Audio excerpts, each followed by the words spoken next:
শবে বরাতকে অনেকে ভাগ্য রজনী বলে থাকেন। শবে বরাত কি আসলে ভাগ্য পরিবর্তন করা হয়?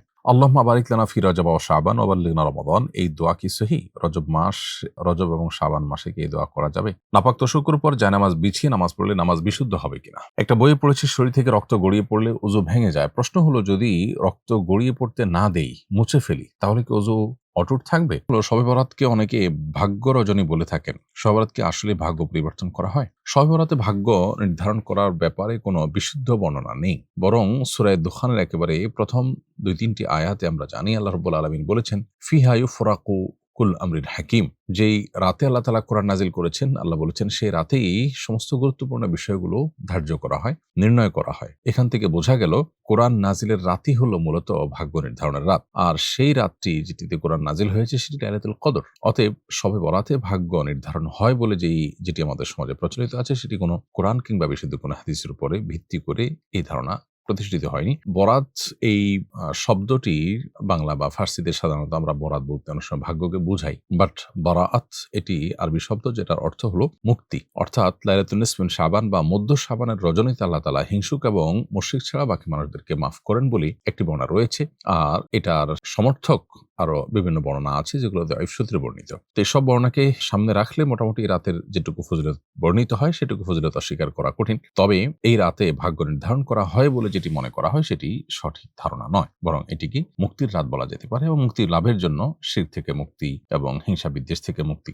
অর্জন করা বা মুক্ত থাকা, এটা আমাদের কর্তব্য। শেষে আল্লাহর বলার কাছ থেকে মাগফিরাত লাভের জন্য আমরা চেষ্টা চালাতে পারি, কিন্তু আলাদা করে এই রাতকে ভাগ্য নির্ধারণ রজনী মনে করে এটাকে কেন্দ্র করে কোনো আমল বা কোনো ধারণা এরকম কোনো কিছু রাখা জায়েজ নয়। আল্লাহুম্মা বারিক লানা ফি রজব ওয়া শাবান ওয়া বাল্লিগনা রমাদান, এই দোয়া কি সহিহ? রজব এবং শাবান মাসে কি এই দোয়া করা যাবে? আল্লাহুম্মা বারিক লানা ফি রজব ওয়া শাবান ওয়া বাল্লিগনা রমাদান, রজব এবং শাবান মাসের দোয়া হিসেবে এটি বহুল প্রচলিত।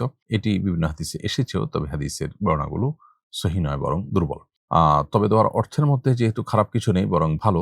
রজব এবং শাবান মাসে আল্লাহর কাছে বরকত চাওয়া হচ্ছে এবং রমজান পর্যন্ত হায়াত যেন থাকে সেজন্য আল্লাহর কাছে দোয়া করা হচ্ছে। মৌলিকভাবে এই দোয়া যেহেতু মন্দ কোনো দোয়া নয়, বরং ভালো দোয়া, সেই হিসাবে এটাকে সাধারণ দোয়া হিসাবে পাঠ করা যেতে পারে। নবী করিম সাল্লাল্লাহু আলাইহি ওয়াসাল্লাম দিকে সম্বন্ধ করে সুন্নাহ মনে করে পাঠ না করে বরং সাধারণ দোয়া হিসাবে পাঠ করা যেতে পারে, তাতে কোনো অসুবিধা নেই। নাপাক তোশকের উপর জায়নামাজ বিছিয়ে নামাজ পড়লে নামাজ বিশুদ্ধ হবে কিনা? নামাজের জন্য অন্যতম শর্ত হলো যেই জায়গায় নামাজ পড়া হবে সেই জায়গাটা পাক এবং পবিত্র থাকা। অতএব যেই তোশকের উপর আপনি নামাজ পড়ছেন সে তোশক পাক হতে হবে। যদি সেটা কোনো কারণে নাপাক হয়, বাচ্চা পেশাব ইত্যাদি করে থাকে, তাহলে সেটা শুকিয়ে যাওয়ার পর তার উপরে আলাদা জায়নামাজ বিছিয়ে নামাজ পড়লে নামাজ হয়ে যাবে। অর্থাৎ আপনি সেক্ষেত্রে পবিত্র এবং শুকনো জায়নামাজের উপর আপনি নামাজ পড়েছেন। আপনার জায়নামাজের নিচে নাপাক আছে, তার ফলে আপনার নামাজ ক্ষতিগ্রস্ত হবে না, কারণ আপনি সিজদা করছেন যেখানে, সেটা সিজদা আপনার নাপাক জায়গাটা থেকে পৃথক আরেকটা জিনিসের উপরে সিজদা করছেন, অর্থাৎ সেটা হলো জায়নামাজ। এমনকি তোশকের উপর যদি নাপাক থাকে, তোশকের এক পাশে নাপাক আছে, আপনি অপর পাশে দাঁড়িয়ে নামাজ পড়ছেন, সেটাতেও নামাজ হয়ে যাবে। যদি এমন হয় যে রুকু সিজদা দিতে গেলে সেটা আপনার কাছাকাছি চলে আসে, দলা হয়ে যায়, তাহলে ভিন্ন কথা।